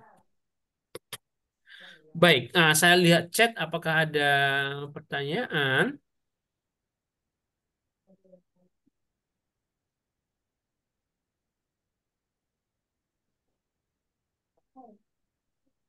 Oke, Bapak Ibu, kalau belum ada, boleh di open mic ataupun chat ulang Bapak Ibu, atau mungkin boleh sharing berbagi pengalaman atau keresahan Bapak Ibu, atau bagaimana kesulitan Bapak Ibu di lapangan terkait dengan implementasi asesmen diagnostik non-kognitif ini.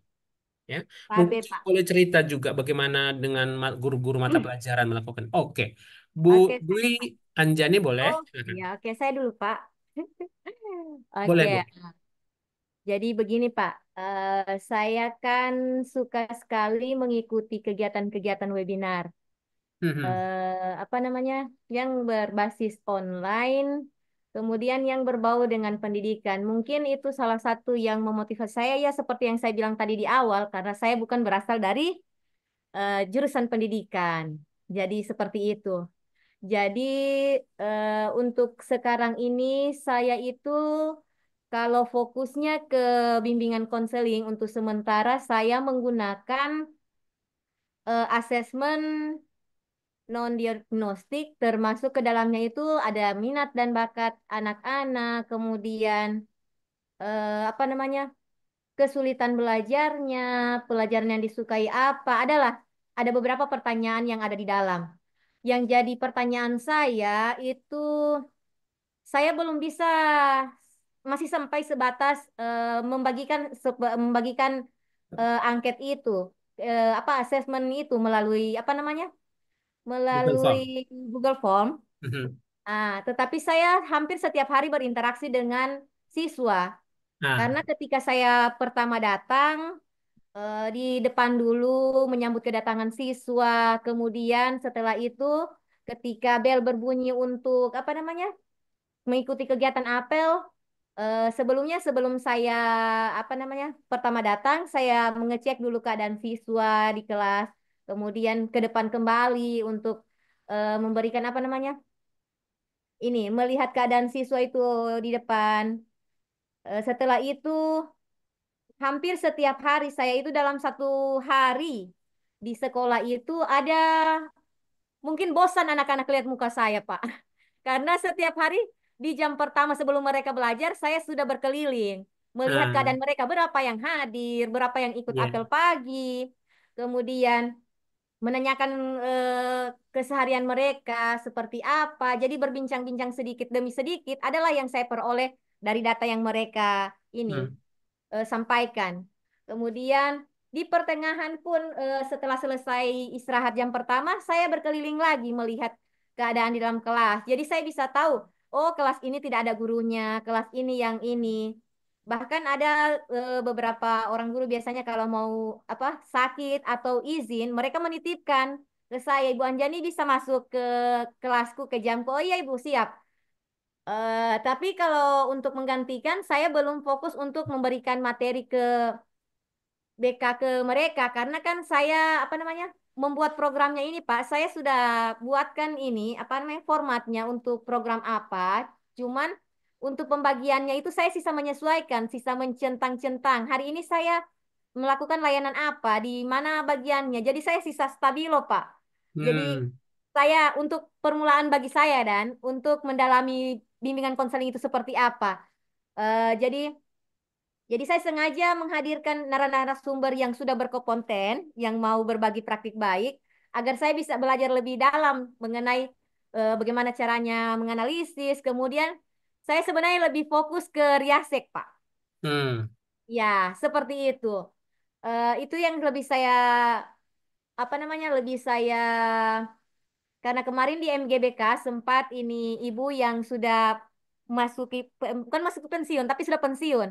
Jadi pertama kali saya mengikuti MGBK itu di SMA, itu yang dibahas tentang Riasek. Cuman itu, jadi belum terlalu didalami dan Pak. Jadi mungkin kegiatan workshopnya jadi seputaran tentang bagaimana cara menganalisisnya lah Pak.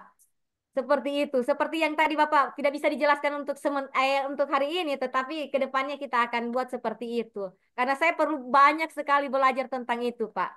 Saya suka, apalagi kalau sudah ada gambaran seperti yang Bapak gambarkan tadi, saya usahakan untuk lebih ke IT-nya, Pak. Karena sekarang kan menyesuaikan perkembangan zaman. Jadi segala sesuatunya itu tidak bolehlah manual lagi seperti itu sekiranya, Pak. Hanya itu saja, Pak. Terima kasih. Baik, terima kasih Bu Anjani atas sharingnya. Apa yang dilakukan adalah satu praktek baik, melakukan survei observasi sebagai data awal, kemudian itu dimanfaatkan untuk layanan BK ya. Walaupun data observasi yang data data awal itu tidak cukup sebagai dasar penyusunan program, tetap dilakukan asesmen awal ya, asesmen awal. Yang disebut dengan asesmen awal untuk kepentingan penyusunan program BK itu tidak bisa hanya satu aspek yang diukur. Makanya ITP, AUM, AKPD itu selalu memuat 4 domain. Pribadi, sosial, belajar, karir. Tapi kalau misalnya hanya gaya belajar, misalnya, oh itu hanya masuk di aspek atau domain belajar. Misalnya kalau minat karir misalnya yang dibagikan, oh itu hanya masuk pada domain atau aspek karir. Padahal untuk menyusun program BK itu harus mengetahui data atau kebutuhan siswa pada 4 aspek tadi, 4 bidang tadi. Kebutuhannya pada bidang pribadi apa sih ya? Kebutuhannya pada bidang belajar apa ya? Kebutuhannya pada bidang karir apa ya? Nah, itu mesti dicek. Nah, beberapa instrumen kita sudah memfasilitasi itu dan yang umum dipakai adalah ITP, AUM, ataupun AKPD. Tapi tadi saya bilang itu tidak cukup. Maka bersyukur di satu sisi bersyukur dengan regulasi ini yang dikeluarkan oleh pemerintah, diagnostik non kognitif dengan menyebutkan tujuan-tujuannya walaupun instrumennya belum tersedia, tapi ini menjadi panduan atau pedoman kita untuk bergerak. Maka tadi itu yang saya sebut, muncullah dari tujuan-tujuan itu ada 13 paling tidak yang dibutuhkan instrumen untuk melakukan diagnostik non kognitif, tapi kita mesti tahu bagaimana memanagenya, bagaimana mengaturnya, kapan dilakukan dan untuk apa, bagaimana mengelolanya, bagaimana menurunkannya menjadi program. Nah, itu yang kita mesti pelajari, yang perlu kuasai juga bagian itu. Nah, maka, nah butuh nih follow up nih Bu Nani nanti dibicarakan sekali lagi bagaimana ini. Sekali lagi saya bilang juga teman-teman Bapak Ibu guru lain dari kota yang lain boleh dia lakukan seperti ini. Eh, Pekerjaan bersama menjadi milik bersama, kemudian dinikmati bersama untuk tentu tidak ada untuk siapa-siapa selain untuk anak didik kita. Itu aja. Itu saja. Itu tanggapan kecil saya terhadap pengalamannya Bu Anjani. Sekali lagi, selamat Ibu. Ibu luar biasa berjuang walaupun background pendidikan bukan BK, tapi berusaha sekuat tenaga dengan berbagai cara untuk bisa memahami BK itu seperti apa toh. BK itu wujudnya kayak apa toh dari sekolah itu. Untuk apa toh hadir BK itu gitu ya. Dan seperti apa kehadiran BK itu bermanfaat bagi siswa. Bu Anjani sedang berusaha untuk itu dan selamat Bu Anjani. Perjalanan masih panjang. Dan teman-teman saya kira siap untuk membantu. Bu Mina itu sudah siap membantu. Bu Anjani ayo. Baik. Kita tinggal 10 menit lagi Bapak Ibu. Boleh? Silakan. Ada hal yang ingin disampaikan? Mungkin. Oke Bapak Ibu, waktunya sisa 10 menit lagi. Jadi saya share memang Pak link absensinya. Nanti bertanya lagi mereka. Boleh, Ibu boleh share di, di apa? Di kolom chat ya. Oke, Ya, silakan sudah. Bapak Ibu. Link absensinya sudah ada. Silakan diisi. Oke. Oke Pak, saya mau bertanya lagi Pak. Ini mengenai kemarin saya ikut MGBK. Oke. Ada namanya asesmen bakat minat yang dikeluarkan oleh Kemendikbud.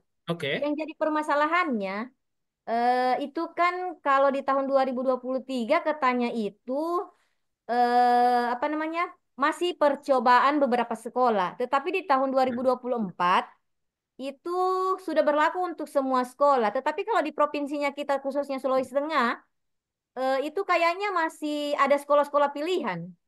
Sebenarnya saya tertarik dengan itu, Pak. Jadi di situ kan ada sudah semua gambaran tentang apa namanya, bakat minatnya siswa, khusus bakat minat. Yang jadi permasalahannya hanya sekolah yang apa namanya ya, sekolah yang ditunjuk katanya begitu menurut mereka. Tetapi sementara di SMP, katanya narasumber itu yang ketua MGBK Kota Palu, itu dia hampir seluruh SMP. Yang saya heran kenapa bisa di di lingkup SMA hanya sekolah-sekolah pilihan saja seperti itu. Kemudian di sekolah pilihan pun itu tidak apa namanya, tidak ada mungkin membagikan. Mauku itu niat berbaginya itulah yang perlu di apa namanya. Berbaginya ini yang kurang, Pak. Berbagi apa informasi tentang yang sudah mereka pelajari. Kita kan maunya dari segi bimbingan konseling itu berbagilah bagi kita yang belum mengetahui seperti itu, Pak. Oke. Saya jawab dulu, saya jawab dulu. Ya, masalah asesmen bakat minat, mohon maaf ini Pak, saya jawab dulu Ibu Anjani. Nah, seperti yang disampaikan tadi, kenapa di SMA belum, untuk Kota Palu saja belum, hanya 2 sekolah ditunjuk kemarin, tapi mungkin Ibu Anjani tidak hadir barangkali waktu desiminasi yang dihadiri oleh 2 orang, dan disampaikan karena katanya itu untuk sekolah penggerak dulu, dikasih itu baru sekolah penggerak pas ke kita sekolah yang penggerak.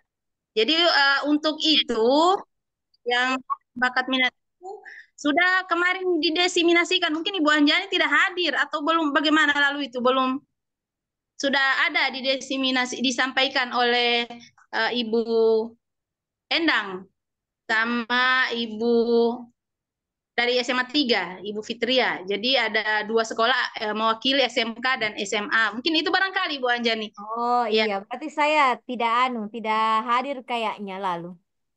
Iya. Begini, Bapak Ibu. Oh ya, terkait dengan itu mungkin Bu Anjani lagi belanja kah? Canda, bercanda betul. Jadi begini, terkait dengan instrumen, sekali lagi begini, terkait dengan instrumen-instrumen yang kepentingannya untuk penyusunan program, saya pribadi punya pendapat tidak usah menunggu. Toh itu kebutuhan kita. Kebutuhan guru BK untuk menyusun program supaya siswa mendapatkan layanan BK yang terbaik. Misalnya soal minat bakat. Instrumennya sudah ada. Boleh diakses bebas. Hanya mungkin ketika beberapa Bapak Ibu mungkin guru BK belum tahu bagaimana untuk mengolah datanya, bagaimana itu kemudian turun ke program. Oke, itu satu tantangan sendiri. Tapi kalau Bapak Ibu sudah paham instrumen apapun itu, kalau itu dibutuhkan dalam kepentingan untuk BK, lakukan. Ya, lakukan.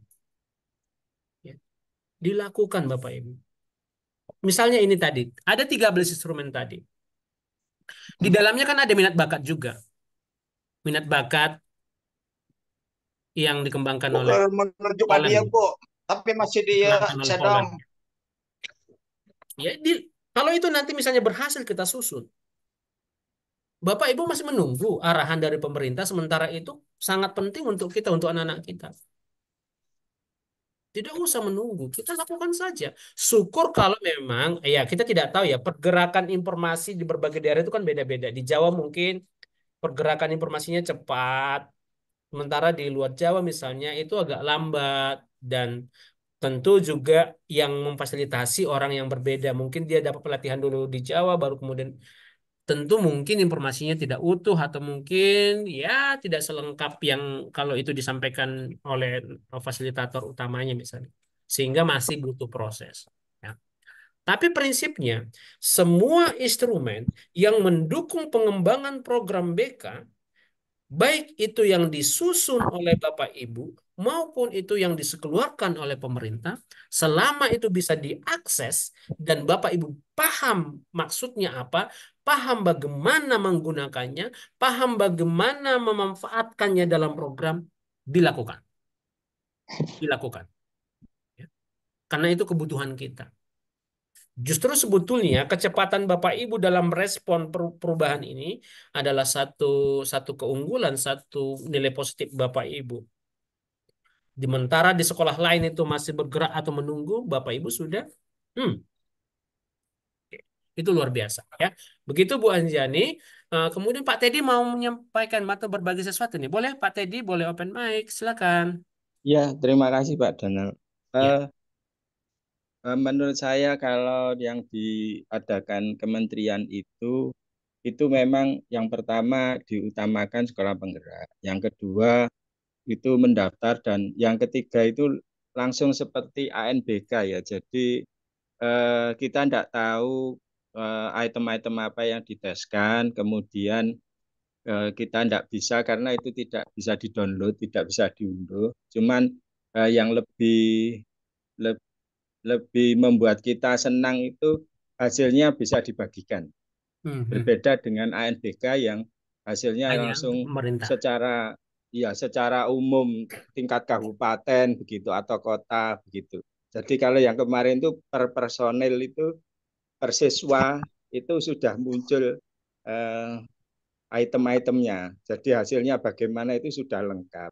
Cuman masalahnya terbatas pada jumlah siswa yang jadi peserta. Jadi dijatah berapa. Mungkin itu kaitannya dengan IT-nya atau Iya. berapa kapasitas yang harus mereka bisa tampung begitu sehingga tidak Iya. bisa secara otomatis semuanya seluruh siswa misalnya kelas 9 semuanya tidak, tetapi hanya beberapa diambil seperti ANBK begitu, jadi diambil beberapa.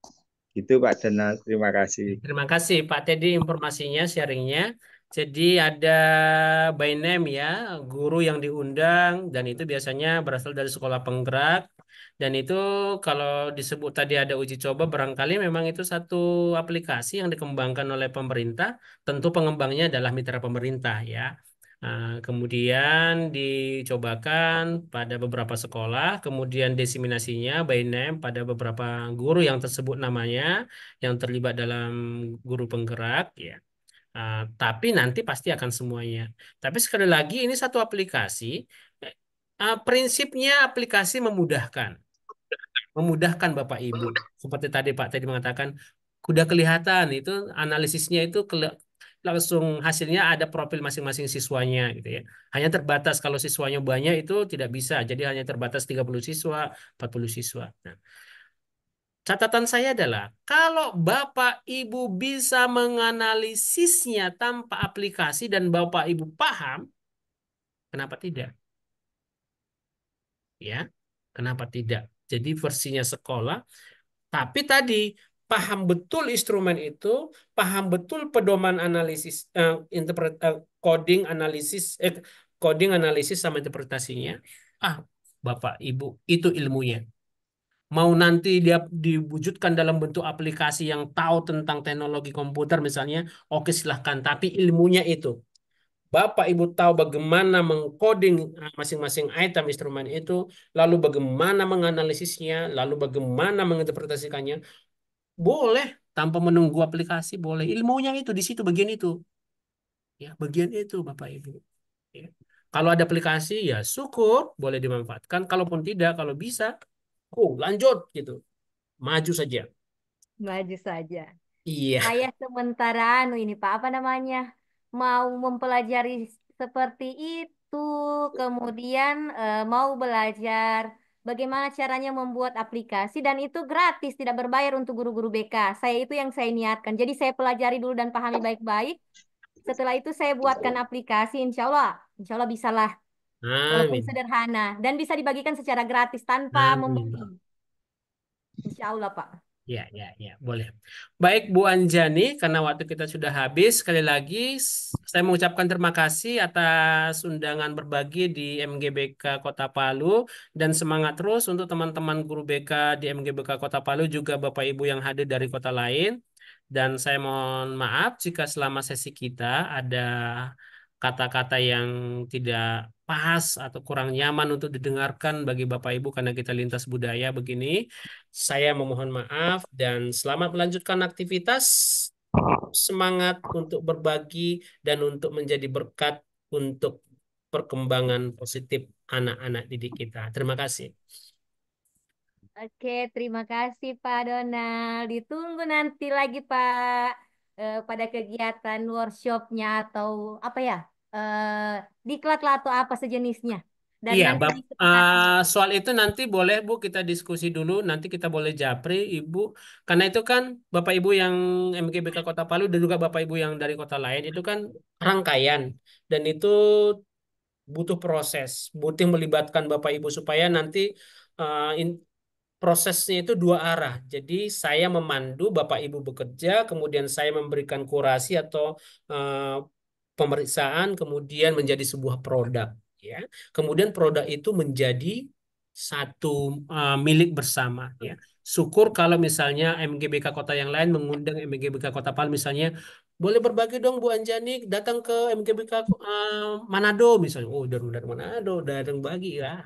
Tuhan kalau gitu. saya mau ke Oke. Medan Pak. Medan boleh, boleh Ibu ya. Maka nanti boleh didiskusikan, kita siapkan waktu, lalu bagaimana apanya, mekanismenya, apakah sekali seminggu atau bagaimana nanti boleh dibicarakan ya. Saat itu saja nanti kita boleh diskusi nanti Bu Anjani atau Bu Anjani punya tim di MGBK, kita boleh satu buat grup atau meeting gitu. Saya akan dengan senang hati ya. Oh iya Pak, siap Pak. Ya, baik. Oke, terima kasih Bapak Ibu sekalian. Luar biasa sekali materi pada webinar kita kali ini. Saya mengucapkan banyak-banyak terima kasih kepada Pak Donald yang sudah bersedia berbagi praktik baik di komunitas belajar berbagi bersama guru BK. Ya, terima kasih kepada Bapak Ibu yang sudah mengikuti kegiatan webinar. Bagi yang belum mengisi absensi, silahkan mengisinya. Kemudian bagi yang tidak bisa mengakses, silahkan ada saya tulis di kolom chat nomor WA saya. Sertakan nama dan gelar, kemudian asal instansi dan apa ya? Itu saja barangkali. Ah, apa namanya? Eh,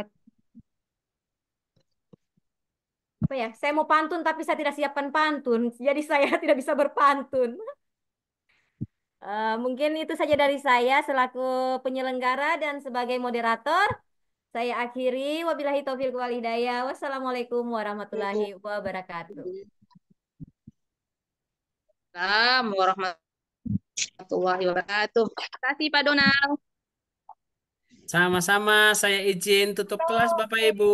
Untuk materi silakan nanti boleh japri ke MGBK Kota Palu. Saya akan kirimkan materi kepada Ibu Anjani. Terima kasih. Terima kasih, Pak.